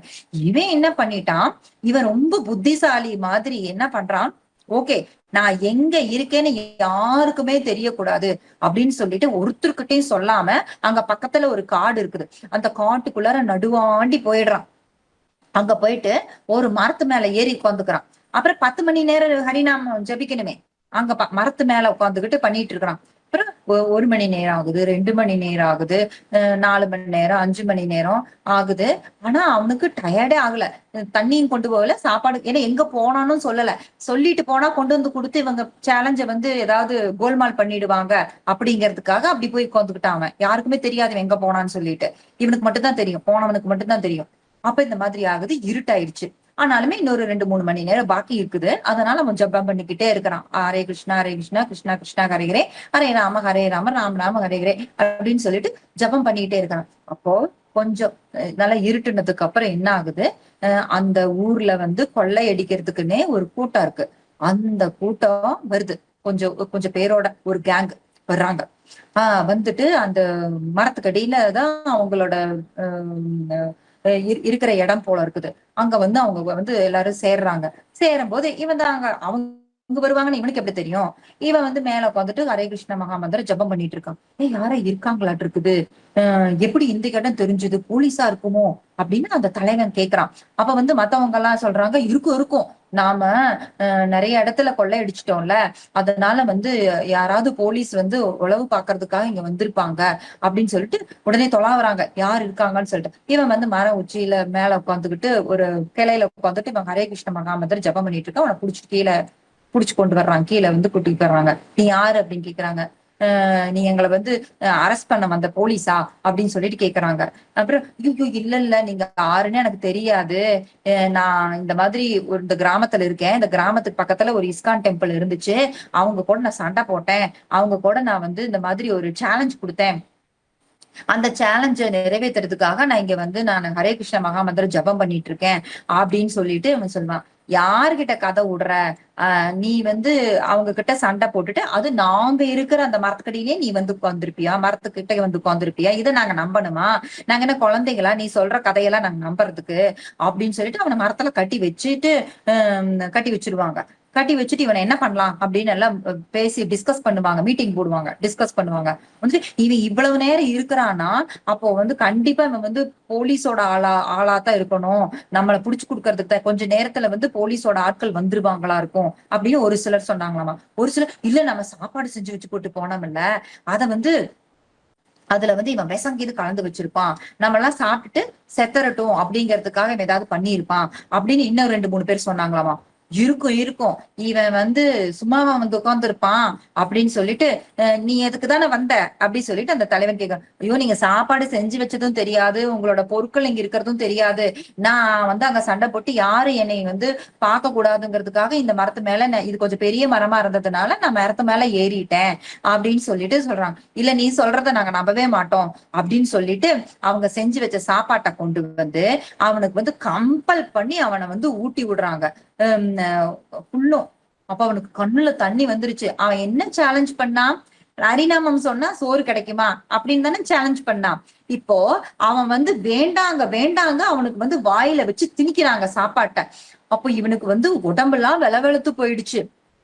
அப்புறம் சாப்பாட்டை ஊட்டி விட்டுட்டு அவனுக்கு வாந்தியே வர்ற மாதிரி ஆயிடுச்சு. அதுக்கப்புறம் விட்டுட்டு இனிமேல் இங்க இருக்க வேணாம் அப்படின்னு சொல்லிட்டு கொள்ளையடிச்ச பணத்தை எல்லாம் நல்லதுக்குன்னு நம்ம வேற இடத்துக்கு போயிடலாம்னு சொல்லிட்டு அவங்க எல்லாம் போயிட்டாங்க. இவன் இவனுக்குதான் விஷ சாப்பாடு கொடுத்தாச்சால இவன் இப்படியே செத்துருவான் அப்படின்னு சொல்லிட்டு கட்டெல்லாம் ஒத்துட்டு போட்டு போயிடுவாங்க. அவன் அப்படியே கொஞ்சம் நேரம் கழிச்சு எந்திரிச்சு போயிடுவான். அந்த மிச்சம் இருக்கிற ரவுண்ட்ஸி மிச்சம் இருக்கிற அந்த டைமையும் ஹரிநாமம் சொல்லி முடிச்சுட்டு அங்க போய் அந்த லெக்சர் கொடுத்தாரு இல்லைங்களா அந்த பெரியவர், அவங்க கிட்ட போய் காலில் விழுந்து என்ன மன்னிச்சிருங்க, நான் சேலஞ்சில தோத்துட்டேன், நான் யாருக்கும் தெரியாம அங்க போய் உட்காந்து நான் ஹரிநாமம் சொல்லிட்டு இருந்தேன், சாப்பாடு எனக்கு கிடைக்குமான்னு தான் சேலஞ்ச் பண்ணேன், ஆனா என்ன வேணாங்க வேணாங்க என்னை வம்பு பண்ணி எனக்கு ஊட்டி விட்டாங்க, இந்த மாதிரி எல்லாம் நடந்துச்சு அப்படின்னு சொல்லிட்டு அவரும் இப்ப நல்ல டிவோட்டி ஆயிட்டாரு. இது உண்மையிலேயே நடந்ததா சொல்றாங்க. அது எந்த ஊருன்னு தெரியல, பட் ஹரிநாமம் சொல்லும் போது இதை சொல்லுவாங்க. இப்படி நம்ம ஹரிநாமம் அப்படிங்கிற விஷயம் நமக்கு பெரிய ஒரு பொக்கிஷமா நம்மளுக்கு கொடுத்து பக்தி பண்ண கொடுத்துருக்காங்க. அப்போ நமக்கு அந்த ஹரிநாம வாரம் இப்ப நடந்துட்டு இருக்கு. இப்ப ஹரிநாமம் நாம சின்சியரா ஜெபிக்கும் பொழுது பகவத் பிரேம நமக்கு கிடைக்கும். அது எப்படி கிடைக்குது அப்படின்னு பார்த்ததுன்னா, ஹரிதாஸ் தாக்கூரர் பத்தி எல்லாருக்குமே தெரியும் இல்லைங்களா. அவர் ஒரு முஸ்லிம் குடும்பத்துல பிறந்தவர். ஆனா அவர் ஒரு நாளைக்கு 3 லட்சம் நாமங்கள் ஜபிச்சுட்டு இருந்ததா சொல்றாங்க. அந்த 3 லட்சம் நாமங்கள் ஜபிச்சுட்டு இருந்ததுனால அவருக்கு நாமாச்சாரியர் அப்படிங்கிற பட்டத்தை நம்ம மகாபிரபு கொடுத்ததா சொல்றாங்க. இப்ப நான் ஏன் இதை சொல்ல வரேன் அப்படின்னா, அவர் முஸ்லிம் குடும்பத்துல பிறந்ததுனால அங்க உங்களுக்கு ஜெகநாத் பூரியில நான் ஹிந்துஸ் எல்லாம் கோயிலுக்குள்ள அலௌடு கிடையாது. அதனால அதை மதிச்சு இவர் உள்ள போனதே கிடையாதாமா. ஆனா மகாபிரபு காலத்துல மகாபிரபு என்ன பண்ணுவாராமா, காலையில ஜெகநாதருக்கு பகவான் ஜெகநாதருக்கு பல்லு விளக்குறதுக்கு ஒரு குச்சி யூஸ் பண்ணுவாங்க. அந்த குச்சி எடுத்துட்டு இவரை பாக்குறதுக்கு வருவாராமா. பாக்குறதுக்கு இவர் கூட பேசிட்டு இருந்துட்டு அந்த குச்சி கொடுத்துட்டு போவாராமா. நீங்க யோசனை பண்ணி பாருங்க, ஹரிநாமம் சொல்றதுனால இவரு வேணா பகவானோட ஆலயத்துக்கு போக முடியல, ஆனா இவர் இருந்த இடத்துக்கு பகவானே இவரை தேடி வர்றாரு. இதுதாங்க கலியுகத்துல நமக்கு கொடுக்கப்பட்ட பொக்கிஷம். இதை நம்ம புரிஞ்சுக்கணும். அதாவது எல்லாருனாலையும் எல்லா தீர்த்த ஸ்தலங்களுக்கும் போய் நம்ம பகவான தரிசனம் பண்ண முடியாது. ஏன்னா நமக்கு அந்த அளவுக்கு பொருள் வளம் இல்லாம இருக்கலாம், உடல் தெம்பு இல்லாம இருக்கலாம் இல்லைங்களா. அப்போ நம்ம இருந்த இடத்துல இருந்தே பகவான 24 மணி நேரம் நினைக்கிறதுக்கு ஒரு அற்புதமான விஷயத்த நமக்கு சைத்தன்ய மகாபிரபு கொடுத்துட்டு போயிருக்கிறாரு. அப்போ அந்த விஷயத்த நாம கெட்டிமமா பிடிச்சு நம்ம சின்சியரா ஜபம் பண்ணணும். பண்றதுக்கு நமக்கு இந்த ஸ்கிரிப்சர்ஸ் எல்லாம் நமக்கு உதவி பண்ணுது. ஏன்னா பகவானுடைய கதைகளை நாம கேட்கணும், பகவானோட நாமங்களை ஜபிக்கணும். இப்ப 24 மணி நேரம் பகவானுடைய உணர்வுலயே இருக்கிறதுக்கு நம்மளோட வாழ்க்கையை நம்ம அமைச்சுக்கணும். அப்படிங்கிறத நாம நம்ம பகவத்கீதையில அந்த டீச்சிங் தான் இருக்கு உங்களுக்கு. அதுக்காக நீங்க வேலைக்கு போகாம எந்நேரம் ஜபம் பண்ணுங்க அப்படின்னு எல்லாம் சொல்ல வரல. பகவான் என்ன சொல்றாரு, யாரோட கடமையும் துறக்கிறதுக்கு பகவான் சொல்லவே கிடையாது.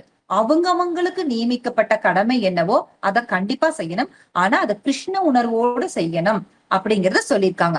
அந்த கிருஷ்ண உணர்வோட செய்யறதுக்கு நாம பழகிக்கணும். ஏன்னா உங்களுடைய குடும்பத்துல நீங்க என்ன மாதிரி சூழ்நிலைகள்ல இருக்கீங்கிறது உங்களுக்கு தான் தெரியும். அப்ப அந்த சூழ்நிலைகள்ல 24 மணி நேரம் பகவானை நினைக்கிறதுக்கு நாம எப்படி அமைச்சுக்கிறது? நம்மளோட கடமையை நம்ம ஸ்கிப் பண்ணக்கூடாது. ஆனா நம்மளோட நினைப்பு பகவான் மேலேயே இருக்கணும். உதாரணத்துக்கு அதாவது அன்னைக்கு நான் சொன்ன மாதிரி நிறைய பேர் நீங்க புதுசா வந்திருக்கீங்க. சோ அந்த உதாரணத்தை நான் திருப்பியும் சொல்றது தப்பு இல்லைன்னு நினைக்கிறேன். அதாவது நீங்க ஒரு சாவி எங்காவது வச்சிடுறீங்க, முதல் நாள் வச்சிடுறீங்க, ஆனா அது முக்கியமான சாவி. அப்ப அந்த சாவி அடுத்த நாள் யோசிச்சு பாக்குறீங்க, எங்க வச்சேன்னே தெரியல உங்களுக்கு. ஆனா அது தொலைவறதுக்கு நேரம் இல்ல. காலையில உங்களுக்கு நிறைய வேலை இருக்கு, ஆபீஸ் போறவங்க கிளம்பணும், இல்லத்தரசிகள் சமைக்கணும், இந்த மாதிரி வேலையெல்லாம் இருக்கு.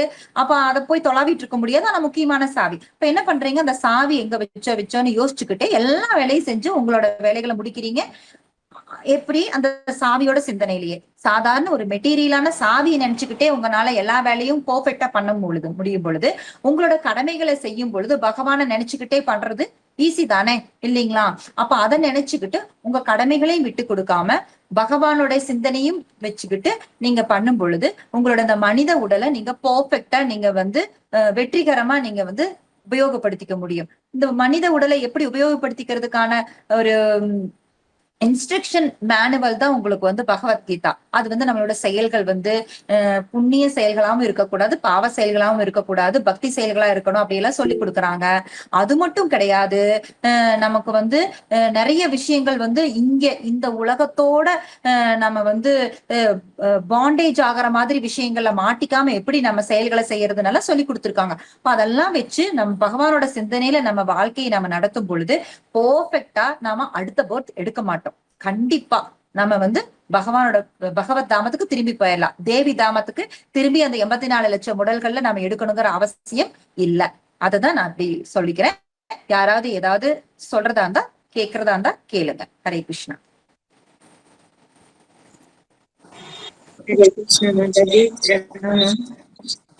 கிளாஸ் நல்லா இருந்தது மாதாஜி. லாஸ்ட் சொன்ன ஸ்டோரியில அதாவது நமக்கு பக்தி எப்படி பண்ணணும், அதுக்கு எப்படி நம்பிக்கையா இருக்கணும் அப்படிங்கறதுக்கு ஒரு உதாரணமா இருந்தது மாதாஜி. அதே மாதிரி மாயாதாமம் பகவத் தாமம் அப்படின்னு சொன்னீங்க இல்லையா மாதாஜி, அத இன்னொரு டைம் சொல்றீங்களா? மாயாதாமம் சிவபெருமானும் பார்வதியும் தேவி தாமம். இது தேவி தாமம். தாமம்ங்கிறது இடம் தாங்க. இந்த மெட்டீரியல் உலகம், ஜட உலகம் அப்படிங்கிறது உங்களுக்கு பகிரங்க சக்தியோட கட்டுப்பாட்டுல இருக்கு, துர்கா தேவியோட கட்டுப்பாட்டுல இருக்கு. அதனால இது தேவி தாமம். ஆனா பகவத் தாமம்ங்கிறது ஆன்மீக உலகம். ஆன்மீக உலகத்துக்கு தான் நம்மளுடைய ஒரிஜினல் இடம் அதுதாங்க. தேவி தாமம்ங்கிறது இங்க நம்ம தண்டனை கைதிகளா நாம இங்க உட்கார்ந்துருக்கோம். ஏன்னா பகவானோட சட்ட திட்டங்களை மதிக்க மாட்டோம் அப்படின்னு சொல்லி நாம பாசா இருக்கணுங்கிற எண்ணம் இருந்ததுனால நம்மள இங்க கொண்டு போட்டிருக்காங்க. சோ நம்ம பகவானோட சட்ட திட்டங்களை மதிச்சு பகவானுக்கு பக்தி பண்ற புத்தி நமக்கு நம்ம பண்ண ஆரம்பிச்சிட்டோம்னா நம்மள ரிலீஸ் பண்ணிடுவாங்க. நம்ம பகவத் தாமுக்கு போயிடலாம். திருப்பி நாம இந்த பர்த்டே சைக்கிள்ல நாம திருப்பி நாம மாட்ட வேண்டியது இல்லை. புரிஞ்சுதுங்களா? Okay okay, thank you Mataji. நன்றி மாதாஜி. கிளாஸ்ல நிறைய யூஸ்ஃபுல்லான விஷயங்கள் எல்லாம் கேட்க முடிஞ்சது மாதாஜி. ஹரே கிருஷ்ணா. ஓகே, ஹரே கிருஷ்ணா மாதாஜி. பிரணாம். ஹரே கிருஷ்ணா. பிரணாம். பிரம்மா நமக்கு முதல் போஸ்ட் பிரம்மர் பதவிதான் கொடுப்பா சொன்னீங்க. இங்க நிறைய புண்ணியங்கள் பண்ணினாதான் பிரம்மர் பதவிக்கே போக முடியும். அஸ்வமேதா யாகம் 100 அஸ்வமேதம் யாகம் பண்ணினாதான் பிரம்மர் பதவி கிடைக்கும்னு சொல்லிருக்காங்க. இல்ல 100 அஸ்வமேத யாகம் பண்ணுனா இந்திரன் பதவி நமக்கு கொடுப்பாங்க. அதாவது ஃபர்ஸ்ட் நம்ம அங்க ஆன்மீக லோகத்துல இருந்து நாம இங்க அந்த காரண கடல்ல போட்ட உடனேயுமே நமக்கு ஃபர்ஸ்ட் பிரம்மாவோட பதவி தான் நமக்கு கொடுப்பாங்க. அப்பவும் நம்ம ஜஸ்ட் சுதாரிச்சிட்டோம்னா உடனே நம்ம திரும்பி போயிடலாம். ஆனா அப்பவும் நாம அந்த ஜட உலக அடக்கணும், நாம பாசா இருக்கணும் அப்படிங்கிற அந்த எண்ணம் இருந்ததுனாலதான் திருப்பி டீக்ரேட் ஆகி இந்திரன் அடுத்த ஸ்டேஜ். அப்பவும் நம்ம டீக்ரேட் ஆகி பிராமணர் குலத்துல பிறப்போம். அப்பவும் டீக்ரேட் ஆனா பெண்களா, அப்புறம் அனிமல்ஸா, அப்புறம் இந்த மாதிரி நமக்கு அந்த 84 லட்சம் உடல்கள்ல மாறி மாறி நம்ம பிறந்துட்டே இருப்போம். அப்புறம் ஒவ்வொரு வாட்டி மனித உடல் எடுக்கும் பொழுது என்ன பண்ணுவோம்? பாவ காரியங்கள் செய்வோம், புண்ணிய காரியங்கள் செய்வோம். அப்ப என்ன பண்ணுவோம்? நம்ம அப்ப லோகத்துல பிறப்பெடுப்போம். அந்த புண்ணியம் முடிஞ்ச உடனே திருப்பி இங்க மறுபடியும் மனிதர்களா பிறப்போம். அப்பவும் பக்தி பண்ணலைன்னா திரும்பி அனிமல்ஸா பிறப்போம், இல்லைன்னா நரகலோகங்களுக்கு போவோம். இப்படி நம்ம மேலேயும் கீழேயும் நம்ம போய்கிட்டு எத்தனை கோடி பிறவிகளா நம்ம சுத்திட்டு இருக்கோம்னு நம்மளுக்கு தெரியாதுங்க. எத்தனை பிரபஞ்சங்கள் பார்த்திருப்போம்னு தெரியாது நம்மளுக்கு. ஆனா இந்த பிறவில நமக்கு பக்தி கிடைச்சிருக்குன்னா இது ஃபர்ஸ்ட் பிறவி கிடையாது. அதையும் சொல்றாரு பகவான், பகுனாம் ஜென்மநாமந்தே ஞானவான்மாம் பிரபத்தியதே. நமக்கு பல கோடி பிறவிகளுக்கு பிறகுதான் வாசுதேவ கிருஷ்ணர் தான் எல்லா காரணங்களுக்கும் காரணம்னு ஒரு ஜீவாத்மா புரிஞ்சுக்கிட்டு பக்தி பண்ணுமா. அப்ப அந்த மாதிரி நமக்கு வந்து ஹரே கிருஷ்ண மகாமந்திரம் சொல்றாங்க அப்படின்னாலே உங்களுக்கு அவங்க பல வேள்விகள் பல புண்ணிய ஸ்தலங்கள் எல்லாம் முன்னாடி பிறவிகளே முடிச்சிருப்பாங்களாம். இப்போ ஒரு ஸ்கூல்ல போயிட்டு ஒரு பையனை சேர்த்துறோம் அப்படின்னா அவனை 8ஆம் கிளாஸ்ல சேர்த்துறோம்னா வேற ஸ்கூல்ல அவன் 7ஆம் கிளாஸ் முடிச்சிருப்பான் அவன் இல்லைங்களா, அந்த டிசி வச்சு 8ஆம் கிளாஸ்ல இருக்கிறாங்க. அப்ப மத்தவங்கள இவன் நேத்துக்கு தானே வந்து அதுக்குள்ள எப்படி 8ஆம் கிளாஸ்க்கு வந்தா அப்படின்னு கேட்கறது அர்த்தமே கிடையாது. அவன் முன்னாடியே முடிச்சுட்டான், 7th முடிச்சுட்டான், அதான் 8th. அந்த மாதிரி நம்ம எந்த ஸ்டேஜ்ல இருக்கோமோ அதுல இருந்து நம்ம தொடருவோம். ஒரு சிலர் வந்து இஸ்கானுக்கு இப்பதான் வந்த மாதிரி இருக்கும், ஆனா அவங்க பார்த்ததுன்னா பக்தி லெவல்ல ரொம்ப ஹை லெவல்ல போயிருப்பாங்க. ஒரு சிலர் 20 வருஷமா வந்துட்டே இருப்பாங்க, ஒரே ரவுண்டு தான் சான் பண்ணிட்டு இருப்பாங்க. ஏன்னா அவங்க இப்பதான் வந்திருக்காங்க.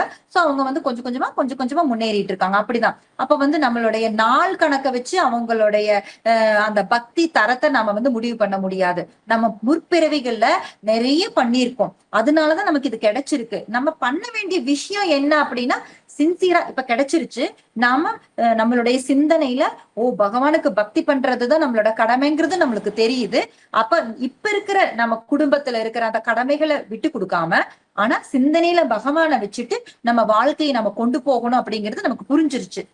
ஆனா மாயா ரொம்ப பவர்ஃபுல் மாதாஜி.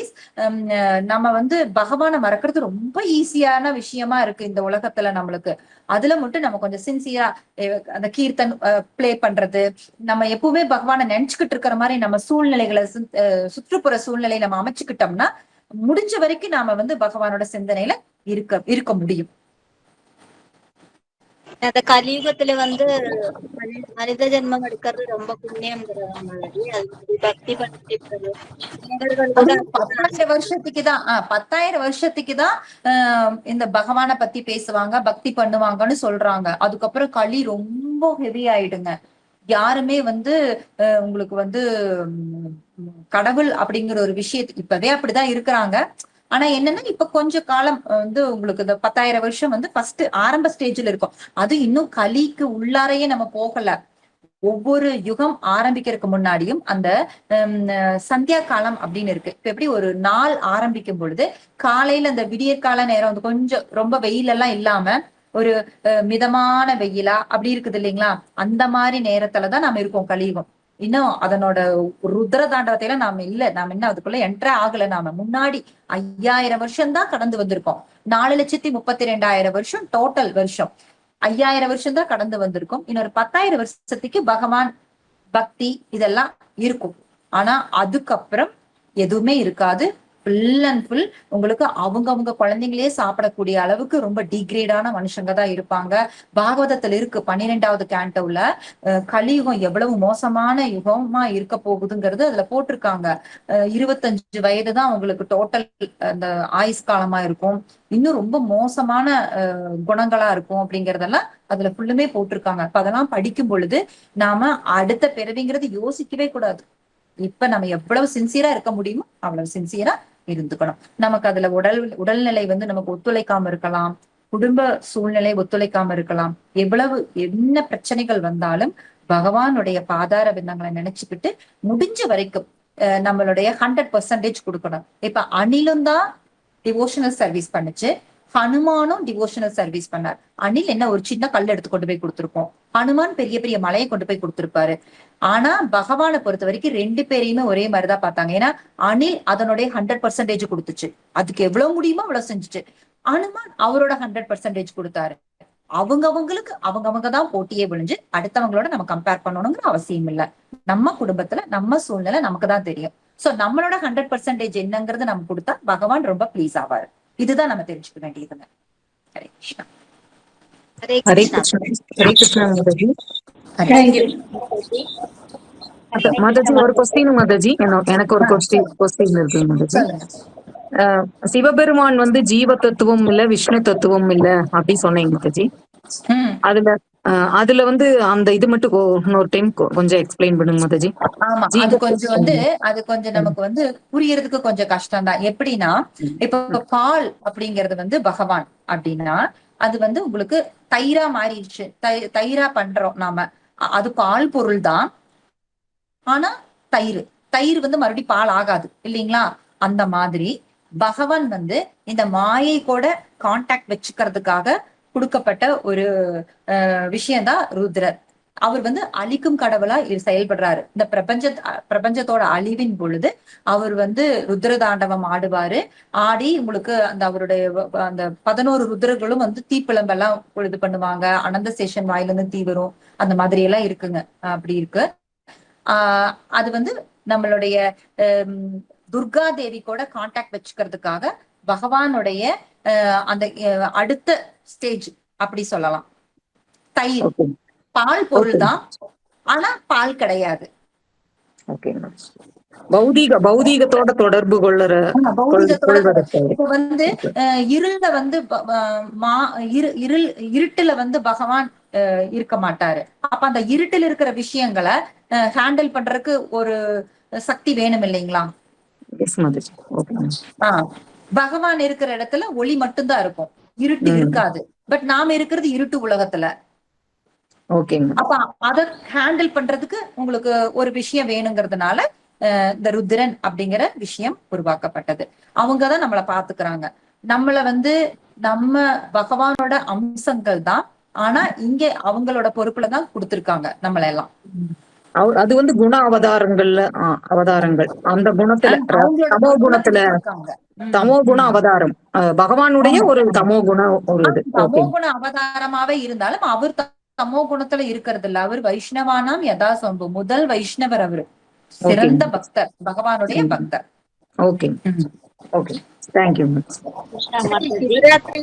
சிவராத்திரி வந்து எப்பவுமே ஏகாதசிக்கு அடுத்த நாளைக்கு வரும் மாதாஜி. அப்ப எப்படி மாதாஜி உபவாசம் இருக்கிறது? இது பாரண பண்ண வேண்டி இருக்கேன் நமக்கு அடுத்த நாளைக்கு வந்து. சிவன் ராத்திரி அடுத்த நாள் வருது, அது வரைக்கும் புரிஞ்சுது. அப்புறம் எப்படி நமக்கு உபவாசம் இருக்க முடியாது அன்னைக்கு, தானியம் சாப்பிடாம இருக்க முடியாது அன்னைக்கு. நமக்கு வந்து நாம வந்து பகவானுக்காக நாம ஏகாதசி விரதம் இருக்கோம். அடுத்த நாள் துவாதசிக்கு நாம வந்து ஃபாஸ்டிங் பிரேக் பண்ணிடுறோம். நான் வந்து துவாதசி அன்னைக்கே வந்து திரையோதசியே வந்து விடுறது அன்னைக்கே வந்து. அதாவது நம்ம வந்து ஏகாதசி நம்ம ஃபாலோ பண்ண ஆரம்பிச்சிட்டோம்னா நாம வந்து பிரதோஷம் வந்து நம்ம ஃபாலோ பண்ணணுங்கிற அவசியம் இல்லைங்க. ஏன்னா இப்ப நீங்க வந்து 10th கிளாஸ் போயிட்டீங்கன்னா மறுபடியும் 6th கிளாஸ் போய்க்கொண்டு படிக்கணுங்கிற அவசியம் இல்லையில. நீங்க பாஸ் பண்ணி போயிட்டீங்கல்ல. அப்ப நம்ம ஹையர் ஸ்டேஜுக்கு நம்ம போயிட்டோம், நம்ம ஏகாதசி விரதம் இருக்க ஆரம்பிச்சிட்டோம். அப்ப நம்ம அது நம்ம பண்ண வேண்டியது இல்லை. நாம சிவராத்திரி வருது மதர், சிவராத்திரி வருஷத்துல ஒருக்கா வருது. அது வந்து சில நாளைக்கு வந்து ஏகாதசிக்கு அடுத்த நாள் வருது. நீங்க போயிட்டு நீங்க சிவன் ராத்திரி அப்ப நீங்க வந்து போய் நீங்க சிவபெருமான் கோயில்ல போயிட்டு நீங்க போய் கேட்கலாம், நான் எனக்கு கிருஷ்ண பக்தி கிடைச்சிருக்கு இந்த பிறவியில, நான் பக்தியில வந்து இன்னும் நல்லபடியா முன்னேறி பகவான் அடையிறதுக்கு எனக்கு உதவி பண்ணுங்க அப்படின்னு சொல்லிட்டு அவரை போய் நீங்க வேண்டிட்டு வரலாம். நீங்க அவருக்கு உபவாசம் எல்லாம் இருக்கணுங்கிற அவசியம் இல்லை. முன்னாடி இருந்திருக்கலாம், பட் நீங்க எப்ப ஹரே கிருஷ்ண மகாமந்திர ஜபம் பண்ண ஆரம்பிச்சிட்டீங்களோ, ஏகாதசி விரதம் இருக்க ஆரம்பிச்சிட்டீங்களோ, நீங்க அது பண்ணுனாவே போதும். இதெல்லாம் நீங்க ஃபாலோ பண்ணணுங்கிற அவசியம் இல்லை. ஆனா போலாம், நீங்க போயிட்டு இப்படி கேட்கலாம், என்னோட பக்தியில முன்னேறணும், அதுக்கு எனக்கு உதவி பண்ணுங்க, எனக்கு அனுகிரகம் பண்ணுங்க, அருள் புரியுங்க அப்படின்னு அங்க விழுந்து கும்பிட்டுட்டு வரலாம். அது பண்ணலாம்.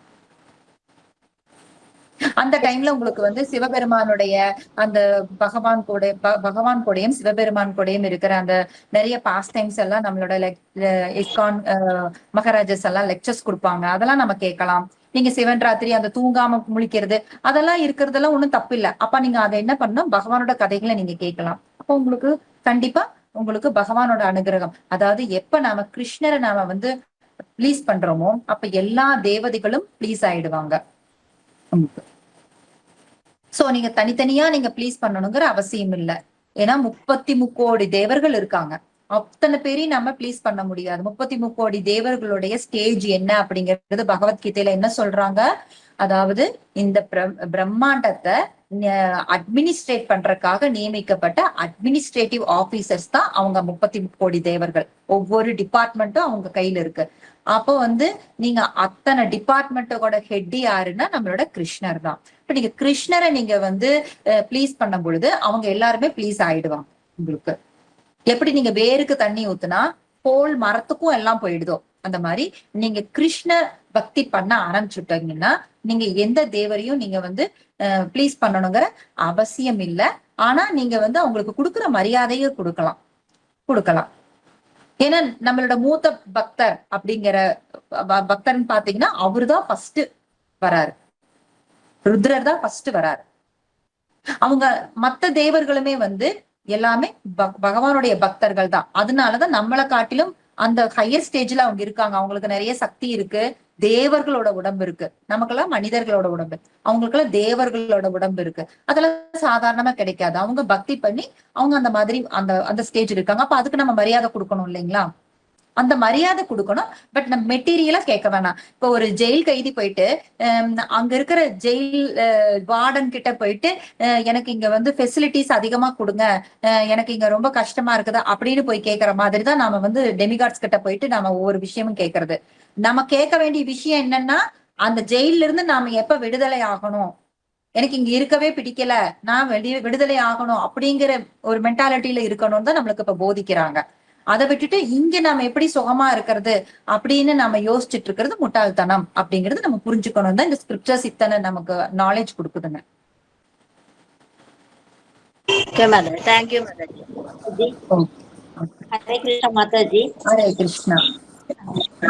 மாதாஜி, பகவத்கீதை படிக்காம பாகவதம் படிச்சா புரியுங்களா? ஆக்சுவலா பாகவதம் படிச்சாதான் நமக்கு பகவத்கீதையே புரியும். சும்மா நீங்க பகவத்கீதை மட்டும் படிச்சீங்கன்னா ஒண்ணுமே புரியாதுங்க. ஆனா ஃபர்ஸ்ட் என்ன சொல்லுவாங்கன்னா, பகவத்கீதை வந்து ஸ்கூல் படிப்பு மாதிரி, பாகவதம் வந்து உங்களுக்கு இந்த டிகிரி வாங்குற மாதிரி, காலேஜ் போய் படிக்கிற மாதிரின்னு சொல்லுவாங்க. ஆனா பாகவதம் படிக்கத்தான் பகவத்கீதையோட பிலாசபி நமக்கு புரியும். அதுல சும்மா கொஞ்சம் சிம்பிளா தான் இருக்கும். பகவத்கீதையில ஒண்ணுமே புரியாது. நீங்க எத்தனை வாட்டி படிச்சாலும் ஒண்ணுமே புரியாது. ஆனா பாகவதம் நீங்க படிக்க ஆரம்பிச்சிட்டீங்கன்னா பகவத்கீதை உங்களுக்கு டெய்லி ஒரு சாப்டர் அப்படின்னு நீங்க, அதாவது சாப்டர்ல நீங்க போட் படிக்கலினாலுமே அந்த ஸ்லோகம் அதனோட மொழிபெயர்ப்பு அதை படிச்சுட்டு வரணும் அப்படிங்கறது ஒரு சங்கல்பம் எடுத்துக்கிட்டீங்கன்னா அதுக்கு உங்களுக்கு ஒரு 10 நிமிஷம் 15 நிமிஷம் அவ்வளவுதான் ஆகும் அந்த பகவத்கீதை படிக்கிறதுக்கு. ஆனா பாகவதம் மட்டும் நீங்க இவ்வளவு பேஜஸ், ஒரு 40 பேஜ் தினமும் படிக்கணும்னு வச்சீங்கன்னா நீங்க ஒரு வருஷத்துல நீங்க முடிச்சிடலாம். அந்த 18 புக்கையும் முடிச்சிடலாம், 12 கேண்டோஸையும் முடிச்சிடலாம். இப்ப 40 பேஜ் படிக்கிறதுக்கு 1 hour தான் ஆகும் உங்களுக்கு. அப்ப அந்த புக் ரீடிங் அப்படி வச்சுக்கிட்டீங்கன்னா அது கம்பைன் பண்ணி படிச்சீங்கன்னா கண்டிப்பா பகவத்கீதை உங்களுக்கு நாளடைவுல உங்களுக்கு கொஞ்சம் கொஞ்சமா புரிய ஆரம்பிச்சிடும். ஆனா வெறும் பகவத்கீதை மட்டும் படிச்சீங்கன்னா எத்தனை வருஷம் நீங்க படிச்சாலும் ஒண்ணுமே புரியாது.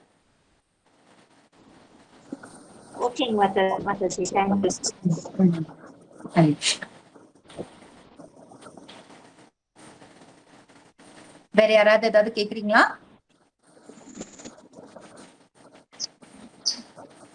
இல்லைங்க மாதாஜி, கிளாஸ் ரொம்ப நல்லா இருந்துச்சு மாதாஜி. அடிக்கடி கிளாஸ் எடுங்க மாதாஜி நீங்க.